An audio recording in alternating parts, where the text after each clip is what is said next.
Oke, kalau buat Mbak Wina sendiri 2026, orang harus gimana nih dengan anomali-anomali instrumen investasi yang kita nggak pernah lihat sebelumnya?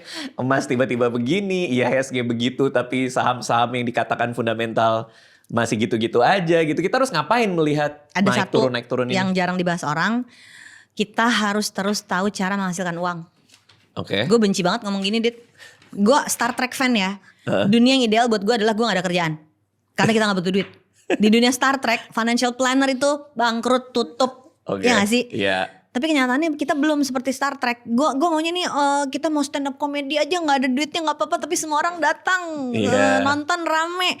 Kenyataannya gak kayak begitu kan. Gue maunya punya toko buku yang orang bisa datang baca. Gak perlu ada hitungan profitability. Kenyataannya gak begitu.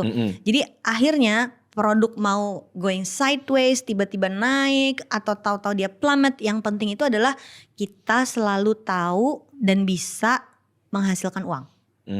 Karena ternyata hidup di dunia modern ini butuh uangnya. Kemarin habis jalan-jalan sama suamiku terus kita ngobrol terus nyeritain dia habis visit ke Vietnam, visit pabrik-pabrik dan itu mesin udah take over dit. And it scared the shit out of me. Oh iya. Bukan buat gue, tapi buat orang yang ada di sini nanti kerja apa? Maybe not in the next 3 years, tapi definitely dalam 10 tahun mesin akan take over.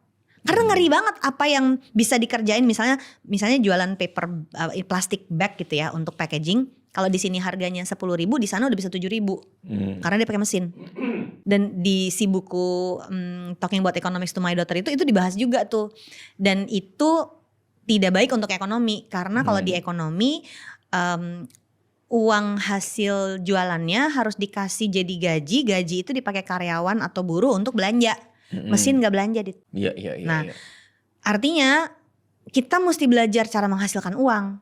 Kalau nanti udah gak ada pekerjaan yang bisa masif ngasih pekerjaan buat orang banyak, buat gue sebagai financial planning expert lebih menakutkan orang gak punya pekerjaan daripada produk turun.